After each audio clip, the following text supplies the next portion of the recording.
right, thanks everybody who's joining us.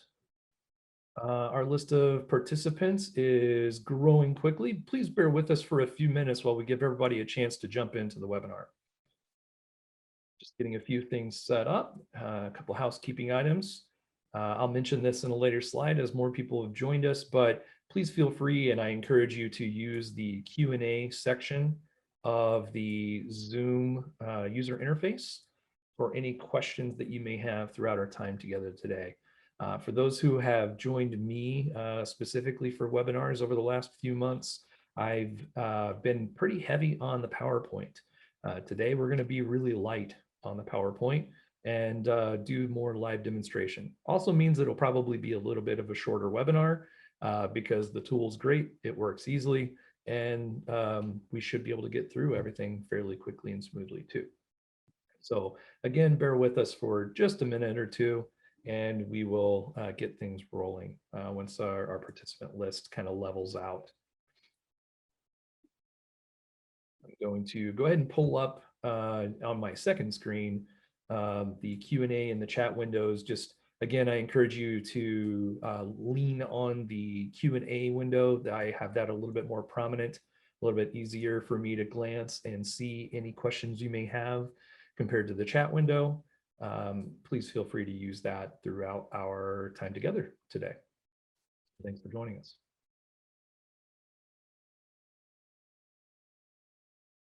All right.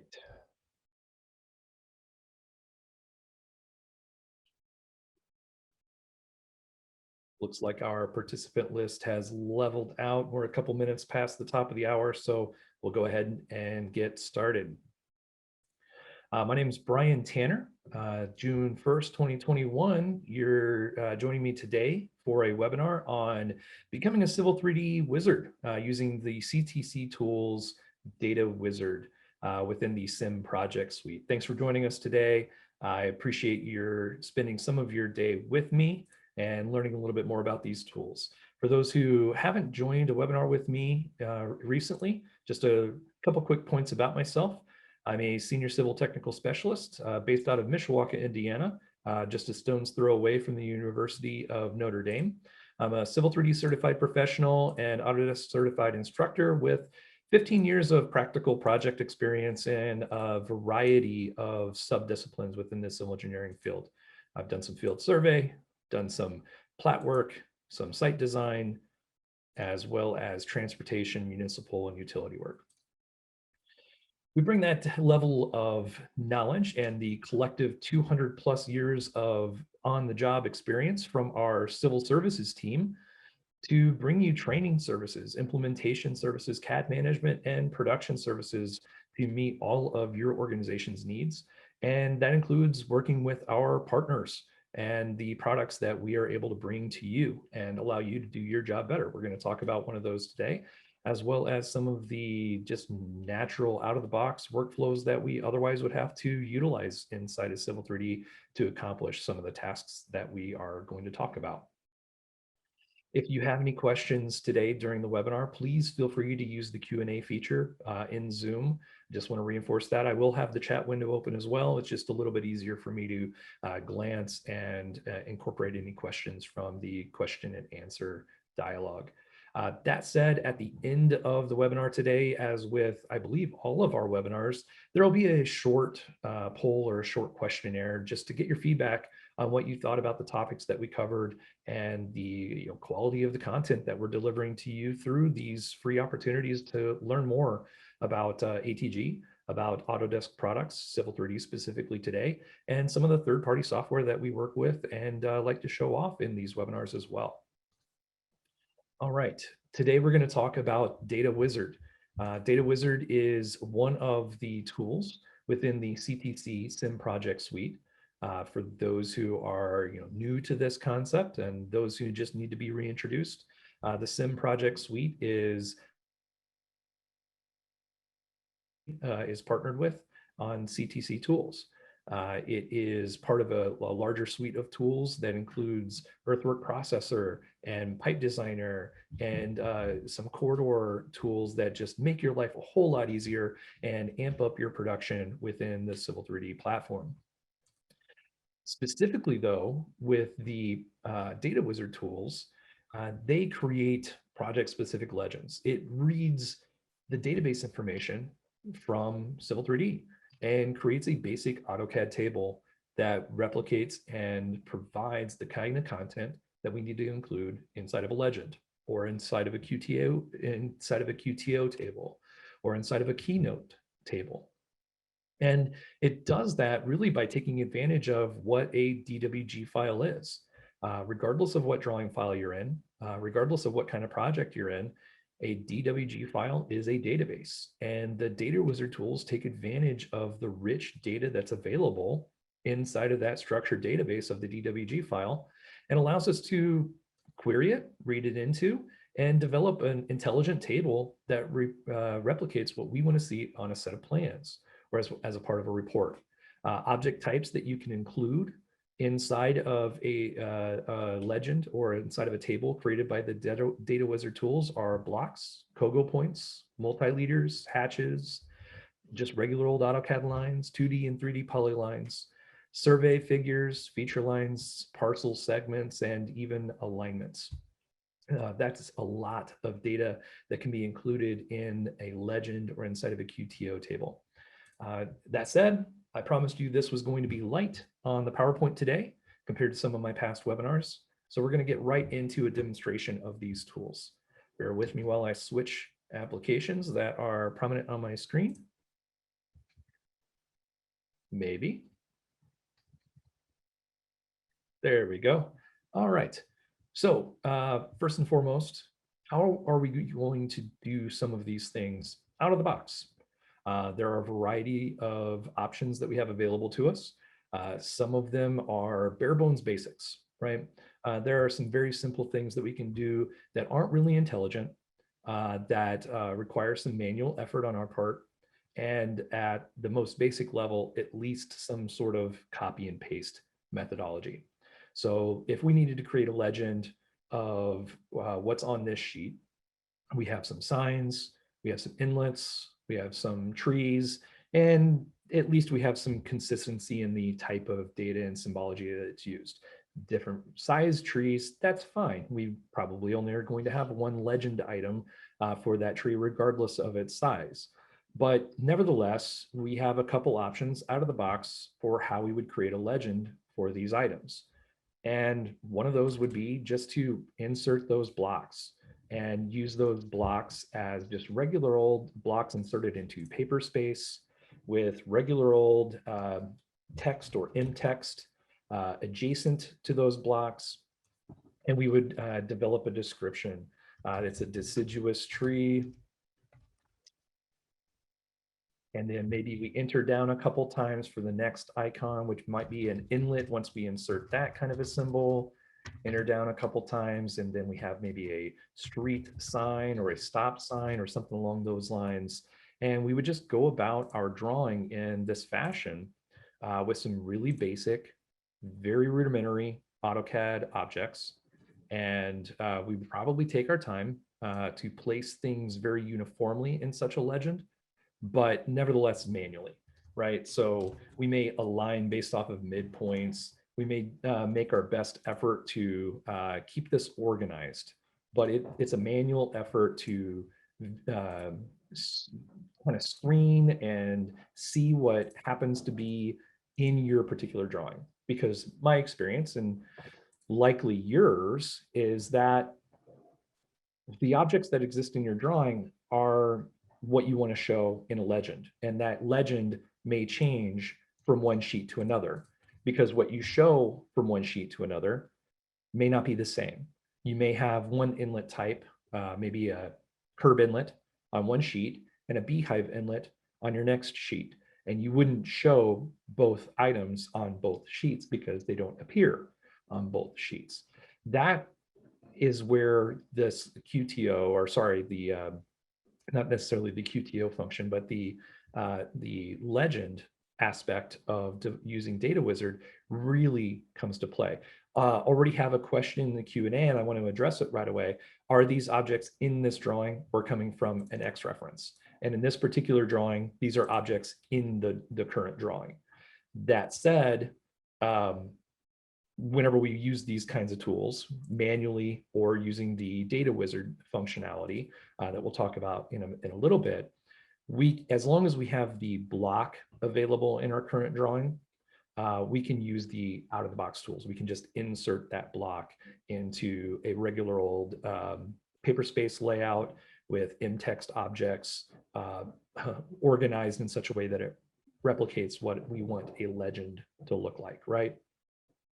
Otherwise, we have to import that block into this drawing to be able to use it. It happens to be available in this drawing already because these are objects in this drawing. Now, I will say preemptively, whenever we get to the data wizard tools, that they don't have to be in this drawing. The data wizard will read the existing drawing, any attached X references, and can filter based on which layout you're in and which viewport you're looking at for which items are ultimately going to be included in the legend that we're creating, the table that represents that legend.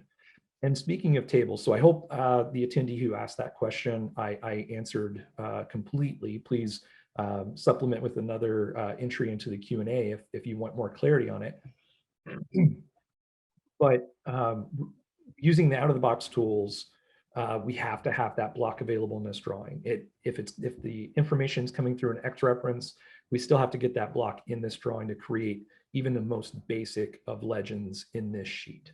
The next level of that information, though, isn't just a loosely structured series of blocks and text, but we could use an AutoCAD table. And outside of the use of Data Wizard and some of the tools that we have available in there that we'll talk about shortly, I prefer to use a table to replicate a legend.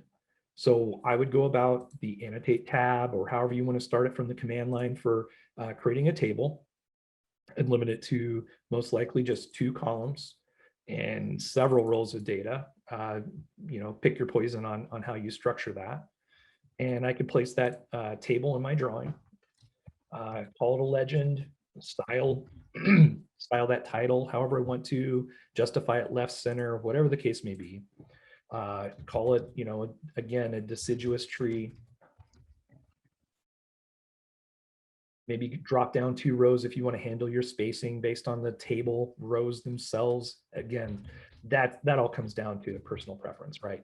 How we structure things and things of that nature. And that's actually my header, not my data row. So I'm going to match cells to that data type. That's all grayed out on me now.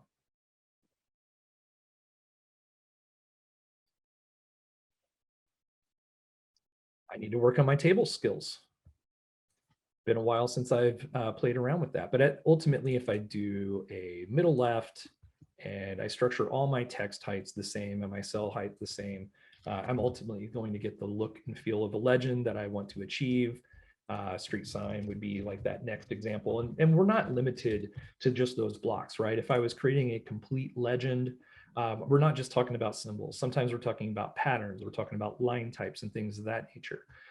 So this does get more complicated, right? There's more information that we've got to query. There's more information that we have to reference. There's more line types that we need to represent in our plan view legend and things of that nature. And for that matter, if we're going to do what I'm about to do, which is working with a table, I'm going to actually insert those items as blocks in the table.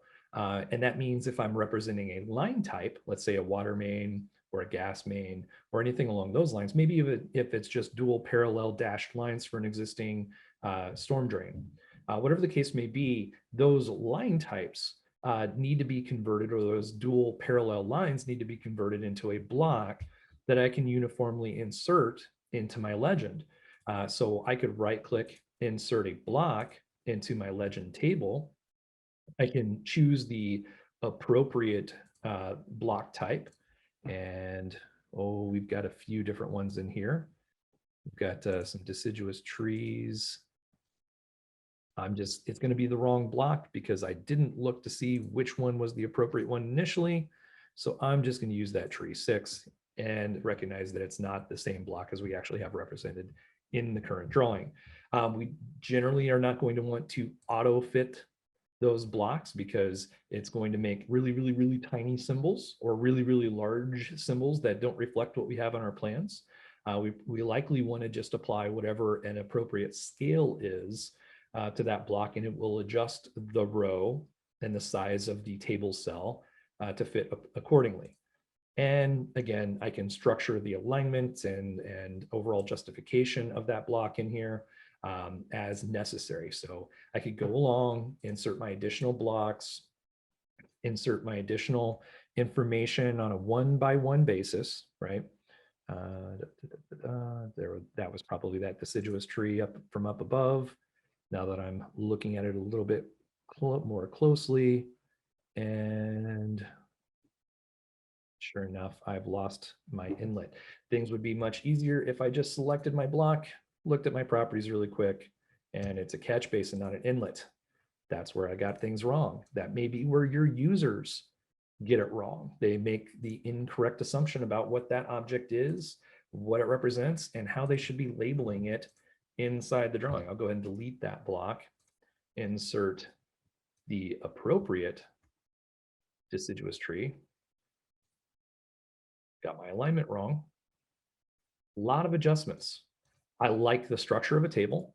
I like how uniform it allows me to make the entire drawing. But at the end of the day, it does take some effort to get it right. And we can compound from there, right?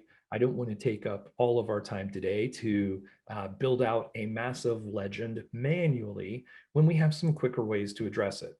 Yes, we have some other tools that we can take advantage of. We can select the entire table, and we can certainly start to talk about how we just structure a table in and of itself inside the software. But again, let's not focus on table stylization inside of our discussion today. Let's focus on the tools that are available to us.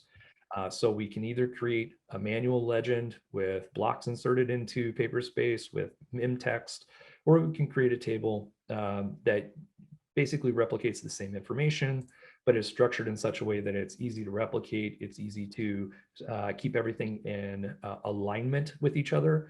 That consistency, that justification is one of the big pet peeves I have when looking at plans, and I see text that zigzags around, and I see legend symbols and line types that just aren't centered on each other. I started out board drafting. Some of you may have as well. It gets extremely frustrating whenever you don't see things justified the way you expect them to. It affects the quality of the plans, and it affects the impression that the client on your end will ultimately have of the quality of your work. And that's why I prefer a table compared to just regular old blocks and line types. Now, again, one of the biggest restrictions of using either of those tools is, one, you have to visually check to see which legend items exist in your current drawing. You have to see how that varies across every drawing in a set. And as your drawing changes, as you supplement with an additional survey, there's new design information, you have to monitor all of those legends throughout, add, remove, and edit all of those tables or all of those legends manually throughout the entire lifespan of a project. It's a lot of room for human error. It's also a lot of room for just missed information or incorrect information altogether. That is why some of us and some jurisdictions allow for, I don't want to say the lazy way, but the alternative approach of having a legend in a general notes sheet that covers all of the subsequent sheets in a set. Not all of us have that luxury. We have jurisdictions and municipalities and state DOTs and other folks who require us to have an accurate legend representation of all the symbology, all the line work, all the patterns, but only the ones that exist on each sheet respectively. And that level of manual effort takes a lot of time. And it obviously allows much to be wanted in that wasted productivity and that wasted time of checking, rechecking, going through QA, QC at the end of the project to make sure it all meshes up still. This is a simple drawing. Admittedly, it's quite simple. The blocks exist in here. There's only a handful of symbols. But if you've worked on a DOT project or if you've worked on a commercial site project, there's a likelihood of dozens of symbol types, whether they be blocks or COGO points, or points from a survey database for that matter, which are viewed as COGO points in our current drawing. So let's talk about an easier way. Well, we showed the manual way. I don't need to belabor that point because you've done it before. If you haven't specifically, you've assigned it to somebody else because you just didn't want to be the one stuck doing it. Let's be honest. It's a tedious process, and it's one that we could spend hours upon trying to develop an accurate legend for the handful of drawings or the few drawings that I have open today alone. That's where the Sim Project Suite, and specifically the Data Wizard, comes into play. We have just 3 tools available here. The From template tool, we don't have one set up initially for this drawing, but we have the ability to create a QTO template that not only is going to create a table, but will also export that data to an Excel spreadsheet. We'll talk about that a little bit more in a bit. But specifically, we have setup table and update table. Those are the 2 that you're going to be most concerned about whenever we're talking about a legend or a keynote table. So in this particular example, we have a drawing with 2 layouts, slightly different symbols used in each layout, some repeated, but certainly some different symbols, different line types, different hatch patterns that we need to accurately represent on each drawing. They happen to be 2 layouts in the same drawing. They could absolutely exist in multiple drawing files using this tool.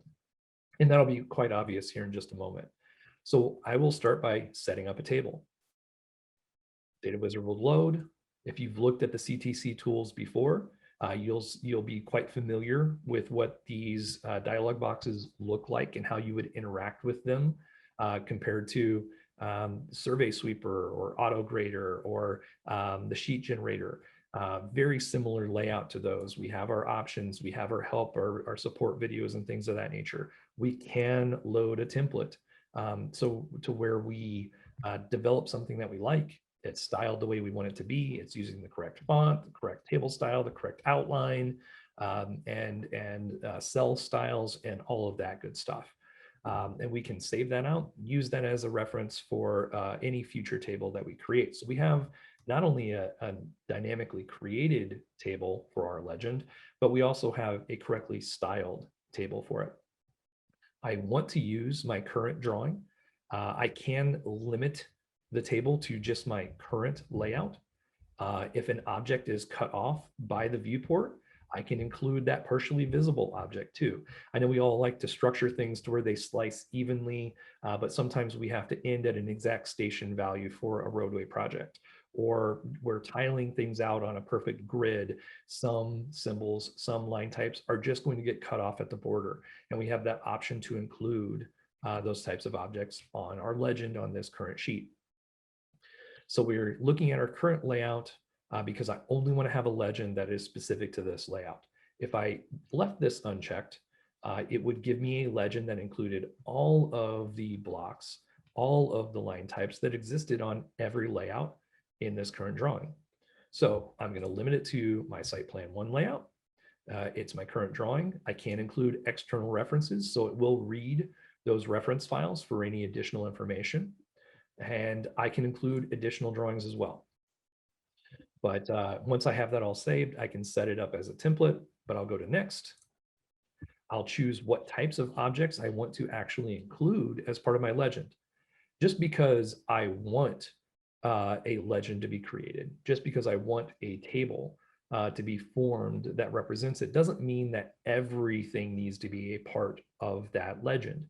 Sometimes we need to limit it. Sometimes we do just have a general note sheet with symbols and line types that cover everything, and then a specific legend on each sheet that is limited to just those things that are different. So we have that ability to kind of filter down, to choose things by their object type. In this case, I know I don't have alignments, but there's no harm or foul in keeping it checked. I know that I don't have parcel segments in this drawing, but there's no harm in leaving it checked. You can see that total item list. We can refresh it if need be. You can see there's a lot of survey points. There's a handful of survey figures. And in this legend that's going to be created, we're going to get every unique style of survey point included in our legend. So you're not going to end up with 525 rows in your legend. If there's a dozen different symbols, you're only going to see those dozen different symbols. Now, these are the object types that are being included. We can filter down even further to those things that are frozen, that are locked, that are no plot, because obviously we don't want to include things that are set to no plot to be a part of a legend. It would look pretty goofy to have something in a legend that's not going to plot and things aren't evenly spaced. We'll go to next. Now I can include the type of data that I'm actually going to show. Now, mind you, I'm creating a list of many more object types than what I actually have in this current drawing, but I get to determine, what kind of data is being extracted and how is it being structured in the table itself. So I can choose the data to extract. I can say, well, yeah, I want the graphic. I want that symbol. I want to see what that symbol looks like. And I don't need the full description of that object. I don't need the style description. So Civil 3D objects, if you had a description for that style, you probably would not include that in a legend. It might be something that you include in a QTO table, which we're going to do here in a little bit. But those are all things that are going to create additional columns of data in the data that we are extracting in the table that we're forming. So if it's if we're doing QTO and we want to do a count or we want to do 2D lengths and things of that nature, we can certainly do all of those things. I'm going to focus, we're going to create some additional columns just for reference, and we're going to ultimately eliminate them from the table. But graphic and layer description, if objects fall in a particular layer and you've structured your layers in such a way that they each have a description, which I think they should, and if you don't, I would highly advise you to take that step, regardless of whether you use the Data Wizard tools from CTC, because it just helps all of your users understand what everything is. Yes, the layer may be self-describing itself, but a layer description helps all users and clients and sub-consultants and partners understand what everything is appropriately representing. Okay, you can see the actual number of columns narrows down quite a bit. This is not a QTO table though, it's a legend. So you can see the 2D length and the count. Those are things that I can still get rid of. So I'll go back to data extraction. I'll get rid of 2D length and count. Say, okay, now I'm only gonna get a later description and a graphic. It varies here because it's gonna vary within the layer list. So we don't get that preview. It's unique for each object type, for each symbol type. So we're just seeing which columns ultimately are going to be produced, not a preview of the contents of those columns. So we'll go to next. Again, stylization for the actual legend itself. What's the capitalization? What's the width? What's the height? What's the symbol type? What's the scaling of the symbols? All of that good stuff. And if you like it, you love it, you know that it works for you. Again, this is the point where I would save that as a template to carry it forward for your next drawing. I'll just throw this on my desktop for the time being. I'll save that and I'll finish. Pretty straightforward. Going to place my legend. It's probably going to be styled awkwardly the first time. Yeah, my symbols are going to be, ooh, I thought my symbols are going to be quite large, but I'm not seeing my symbols to begin with. Not great. Here we go. It's all that empty data that I got. So things that landed on different layers, things that landed on different styles. I got unique information for both. And because I included all those extra checkboxes for object types that I didn't want to be included, I got more data in my legend than what I actually wanted. So I'm going to go ahead and just delete those rows. I could be a little bit more careful the next time I create my legend. But you can see, stepping through a quick wizard, identifying that information. Here we've got an object type that was included as a symbol in my legend that does not have a description. Why doesn't it have a description? Well, because it's not the correct information. And actually, this is it included a type of object, a block. I told it all blocks. I didn't limit it down. I should have. It included just a tiny preview of my title block. Well, the title block layer doesn't have a description because it's just a title block layer. So that's another row that I can get rid of. But we have that layer description: building, concrete, grass, building face, storm manhole, all that good stuff. And that is what was input into our legend. Don't like the styling? Fine. Select the rows, change your justification, change your font, then update your template or update your table and save it as a template for your future tables as well. Add a row, give it the name legend, or just throw in regular old im text for the title of that, or go back into your settings and set it up as a different style. But we're only seeing the symbols and we're only seeing the line types and the patterns that exist in our current view, in our current layout. If I go to site plan 2 and I go through setup table again, this time I don't include external references because I believe that's where our title block is coming from, is an actual external reference. Again, I could have filtered it in that next page of the wizard, but I'm just going to filter it out this way by eliminating external references from being included in the first place. Switching to site plan 2, I only want to see what's in the viewports there. I can choose the specific viewport that I'm going to query in. I don't have to choose all viewports in the drawing. Sometimes we're going to have plan view and detail views, and we only need to see the symbols that are in the plan view. So we eliminate the other viewports and we only include the specific viewport that makes sense for what we're including in our legend. Go to next. Again, I can check all, check none. I can change the information. If I refresh, I'm going to, here in just a second, get an update for what's included. Survey points, survey figures. And go to next. Same information that I used last time. Next, finish. So I didn't save it as a template, but it saved the same information that I used the last time. You can get away with that whenever you work within the same drawing, but it's advisable if you're working on multiple drawings, multiple projects, you got a style set up the way you want. I saved out that template before. I could have gone back to the beginning and loaded from a template. I can also sort my data based on alphabetical information, or if I want to put symbols first or line types first or hatch patterns first and things of that nature. So I'll finish, place my table. It's going to run through and create a new table specific to this sheet. And I did not filter that as well as I thought I had. And I added rows instead of deleting rows, I believe. There we go. So we've got a couple duplicates here, and it's likely because they're on different layers. Because they're on different layers, they have a different unique identifier, and with a different unique identifier, we get additional data in our legend. My fault, not the software's fault. It's the matter of who set up the drawing and if they're using consistent styles and standards.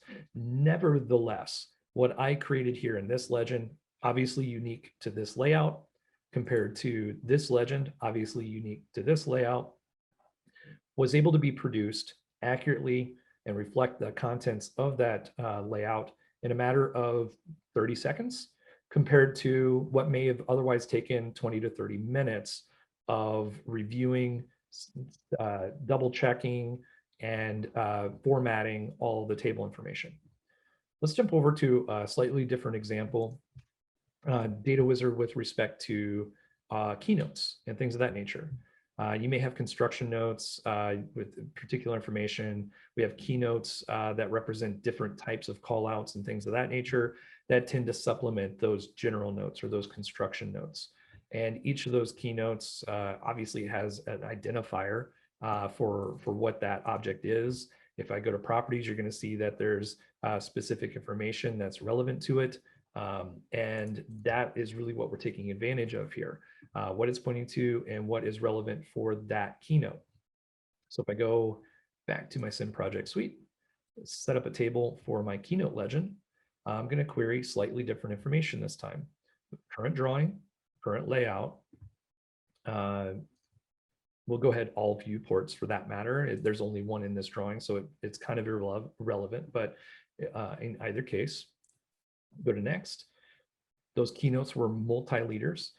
And how many of them are there in the drawing? 18. Now that, again, isn't necessarily 18 unique numbers. It will filter down based on the unique numbers. And I can click the filter to identify what those were specifically. And if I knew what the layer was, or if I wanted to include or exclude, or if I wanted to change them based on the duplication and things of that nature, I could absolutely do so. We'll go to next. Data to extract, graphic, additional information.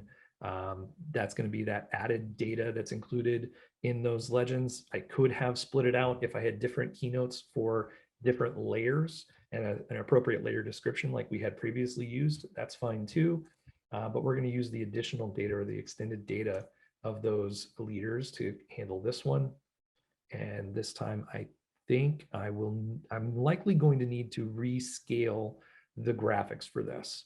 I'm admitting that ahead of time, just so that you're aware of it, because again, I'm not working off of a template, I'm working off of an example drawing, and I want to induce at least a little bit of editing to show why the purpose of a template is justified. So these are probably going to be, no, they actually ended up being exactly the right size at a 1 scale in Paperspace view. I've done this before to where they were scaled down in model space, and they were about 12 times the size that they needed to be in Paperspace. So I am glad that that worked out for us today. In either case, there's our keynote legend. It identified each unique number, the appropriate symbol. It inserted that symbol as a block, scaled accordingly in the legend, again with that extended data that was appropriately called out within the legend itself. Again, whether it's a model space or Paperspace is irrelevant for the data wizard for keynote symbols and things of that nature, or sorry, not keynote, legend symbols and line types. It can read that information through your current drawing or through X references. However, it is advisable that your labeling, your multi-leaders and things of that nature are in your current drawing. Why? Because of that extended data and things of that nature. They don't have to be, but I prefer to do all of my annotations in the finished drawing that I'm ultimately delivering, not in a base drawing that is X-referenced through. So just keep that in mind. It's not limited to that. That's a personal preference and just kind of a general advisement from me. You're given a little bit more leeway there. So what if I changed something? Just to highlight one of the differences here. What if I edited a block? What if I edited the extended data, or I just changed some factor of it? Maybe I had a block that still needed to be the same symbol, but it was a different tag number or call out, and the description was going to be remove for clearing or something along those lines. We've got data changing in our drawing constantly throughout a project. Supplemental survey, change of design, new impacts, new construction limits, whatever the case may be.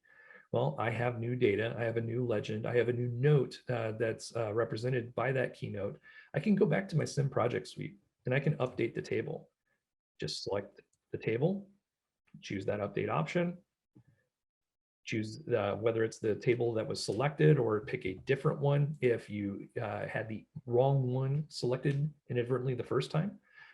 Read from table for the style, or we can pick a template that matches what our standards are. So you can even take a non-compliant table style and bring it into compliance with a template setup for what those table styles should be. Say okay, and we have that new keynote legend that was identified. Again, the order in which it was produced was determined from that initial setup table dialog. It identified these octagonal legend items as being the priority or needing to be higher in the list.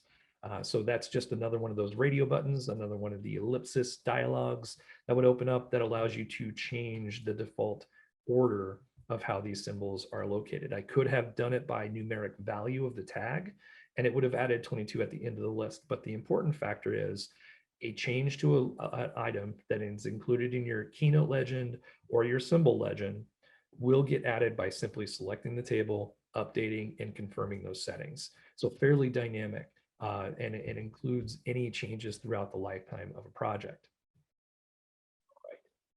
The last specific use that we'll cover today is QTO. The QTO tools take that data, that inherent information that we want to pull out of a project and give it to us in a format that we can use either in our drawings or in a report. And the CTC tools are intelligent to know, and the designers of them are intelligent enough to know that some things we show in our drawing as a table that needs to be a part of our construction set. That same information may very well be included in a report and utilized as an Excel spreadsheet. And sometimes we do it in both places. I'm not a fan of duplicate information in a project, but it's nice to have the options to include it if that's what's necessary or required by our clients. So we have a drawing here, again, varying hatch patterns representing varying material types, clearing, seeding, asphalt, symbols that we may need to do a count on, whether it be the inclusion or design of those objects or the removal of them, etc. So we can set up a table. Actually, I'm going to use from template this time because I do have a QTO template available, and it's no different than what we did before, to be quite honest. We went through the process of setting up a table. This just takes it to the next step of I have a table that was set up using the styles, using the settings that I already wanted to have pre-configured. So I'm going to create an Excel table. I'm going to create an Autocad table, and I'm going to base it off of, actually, that's not the template that I want to use.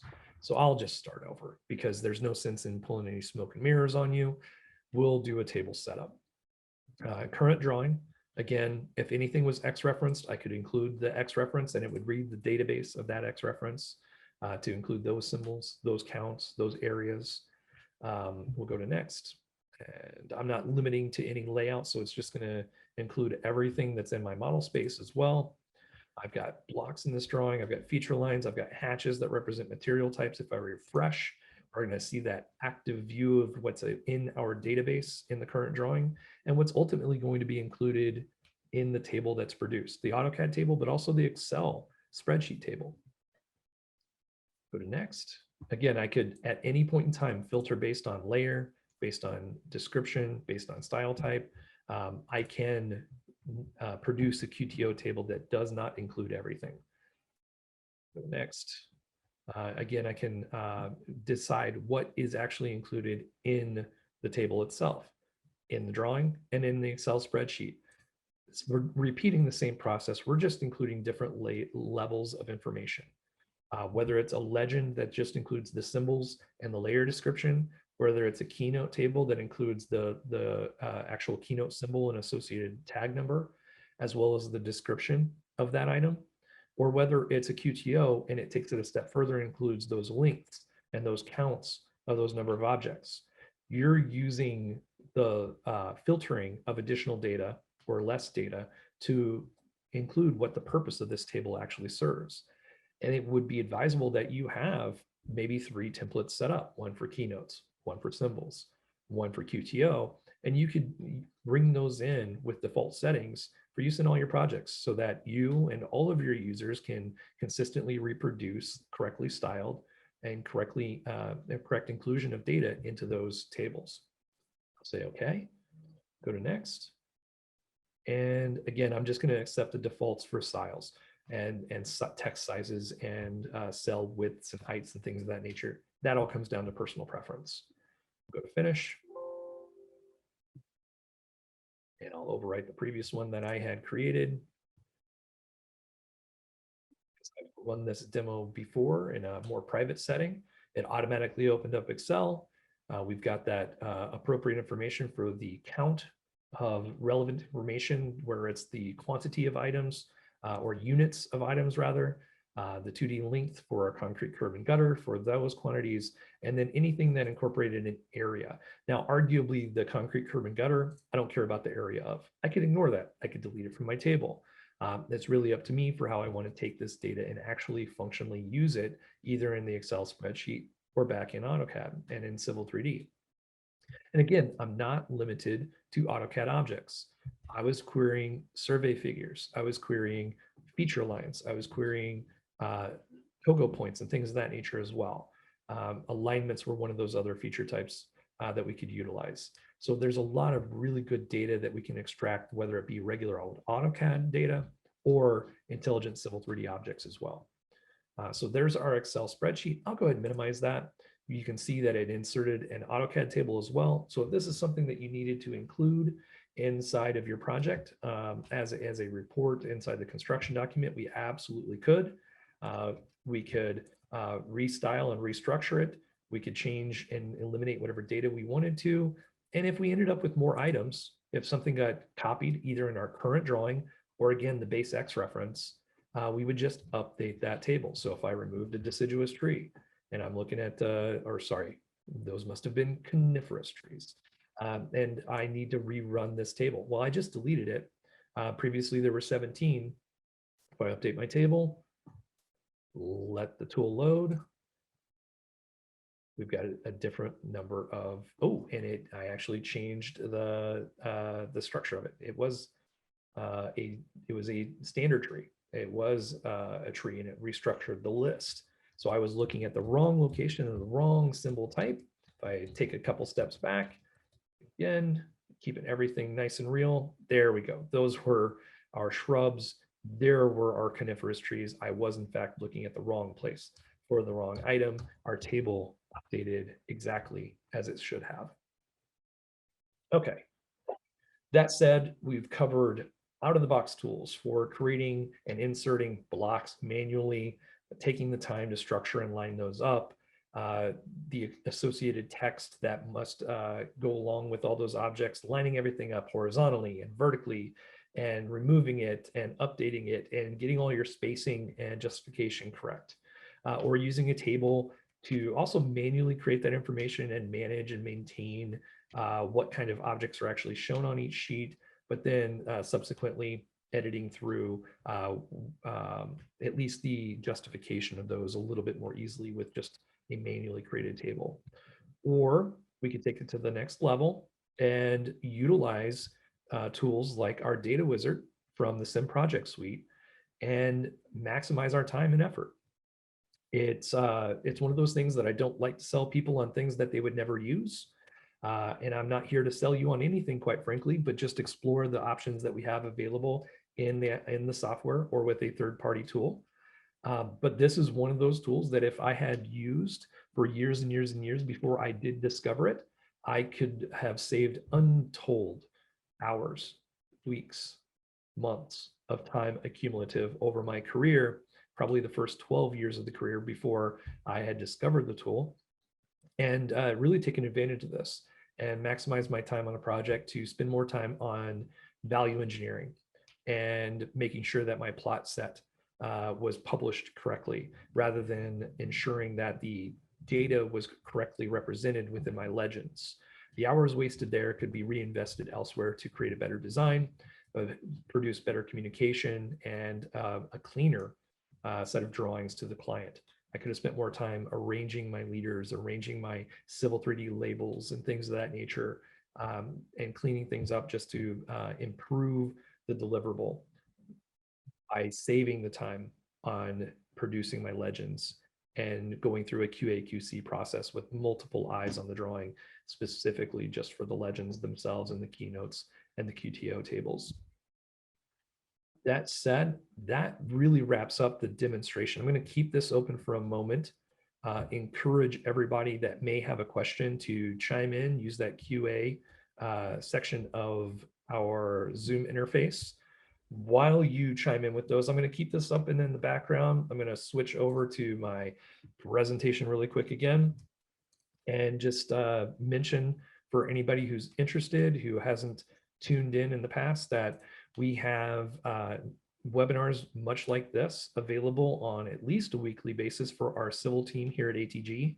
And if you're a multidisciplinary firm that also does architecture, MEP, reality capture, or anything else like that, we have webinars that may help you with the workflows that you use on a daily basis, or provide information on a tool that you may be interested in investing in to improve your processes and improve your deliverables, and just skill up your staff to work more consistently and productively.